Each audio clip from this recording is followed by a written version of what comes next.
एकनाथ शिंदेंचा योग्य तो सन्मान राखला जाईल। शिंदेंच्या शिवसेनेला नगरविकास खातं त्यासोबत पीडब्ल्यूडी खातं दिलं जाईल, तर अजितदादांच्या राष्ट्रवादीला उपमुख्यमंत्री पद आणि अर्थमंत्री खातं जे आहे ते दिलं जाणार आहे।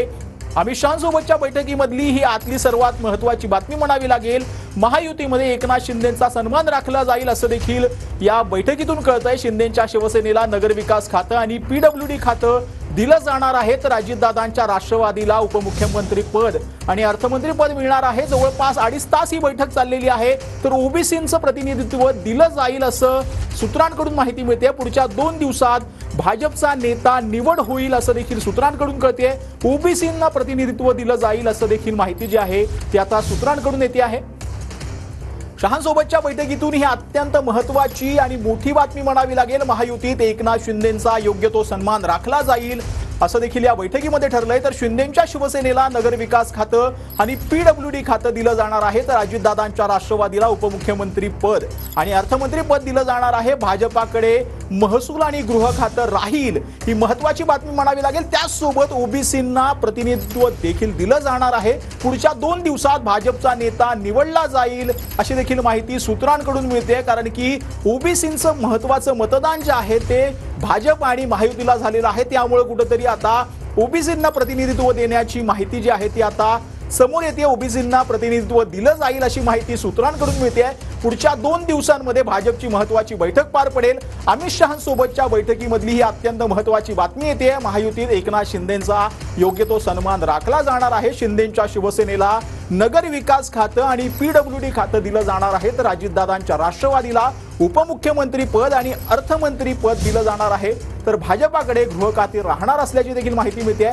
तर यामध्ये सर्वात महत्त्वाचं म्हणजे ओबीसींना प्रतिनिधित्व मिळणार आहे, तर पुढच्या 2 दिवसात भाजपचा नेता जो आहे तो ठरवला जाणार आहे।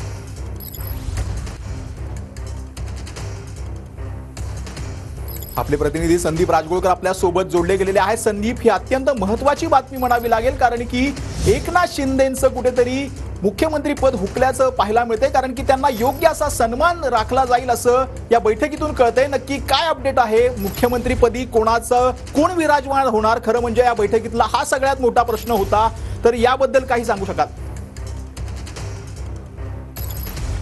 नाही, बरोबर आहे सचिन। जवळपास 2 ते सव्वा 2 ते 2.5 तास ही बैठक चालली आणि अमित शहा यांच्या निवासस्थानाची बैठक जी आहे ती संपलेली आहे। सगळे नेते आता बाहेर पडलेले आहेत। JP नड्डा यांच्यासह महाराष्ट्रातले जे नेते होते ते देखील बाहेर पडले आहेत। आता जी माहिती मिळते त्यानुसार एकनाथ शिंदे यांची समजूत काढण्यात आलेली आहे। एकनाथ शिंदे यांचा सन्मान जो आहे तो राखला जाईल असं केंद्रीय नेतृत्वानं देखील त्यांना सांगितलेलं आहे। मात्र एकनाथ शिंदे हे उपमुख्यमंत्रीपद स्वीकारणार की मंत्रिमंडळात राहणार याबाबतचा निर्णय शिंदे यांनी केंद्रीय नेतृत्वासमोर सांगितलेला नाही आहे। फक्त त्यांचा सन्मान राखला जाईल इतकंच त्यांना सांगण्यात आलेलं आहे। पुढच्या 48 तासांमध्ये गटनेता निवडला जाणार आहे भाजपचा, म्हणजेच महाराष्ट्राचा मुख्यमंत्री कोण असणार, चेहरा मुख्यमंत्रीपदाचा कोण असणार हे पुढच्या 48 तासामध्ये स्पष्ट होणार आहे। अर्थ खातं आणि उपमुख्यमंत्रीपद अजित पवार यांना दिलं जाणार आहे, ते कायम असणार आहे। म्हणजे यापूर्वी जसं सरकारमध्ये अजितदादांची जी ताकद होती त्यानुसार त्यांची व्यक्तिगत त्यांना जी खाती आहेत किंवा व्यक्तिगत जी पदं आहेत ती दिली जाणार आहेत। महसूल आणि गृहमंत्री ही जी 2 महत्त्वाची खाती होती, कारण दुपारपासून चर्चा होती की गृह खातं हे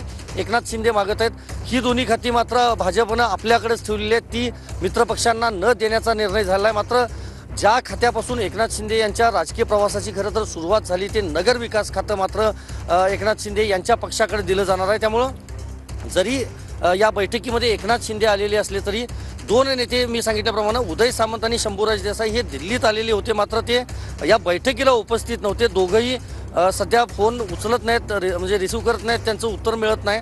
ते दोघं कुठं आहेत अद्याप त्याबाबतची कुठलीही माहिती नाही। मात्र उपमुख्यमंत्री पदासाठी त्या दोघांना आणलंय का एकनाथ शिंदे यांनी दिल्लीमध्ये पक्षश्रेष्ठींच्या समोर किंवा केंद्रीय नेतृत्वासमोर त्यांना समोर नेण्यासाठी याची चर्चा होती। मात्र अद्यापपर्यंत ते दोघं कुठं आहेत हे अजूनही समजू शकलेलं नाही।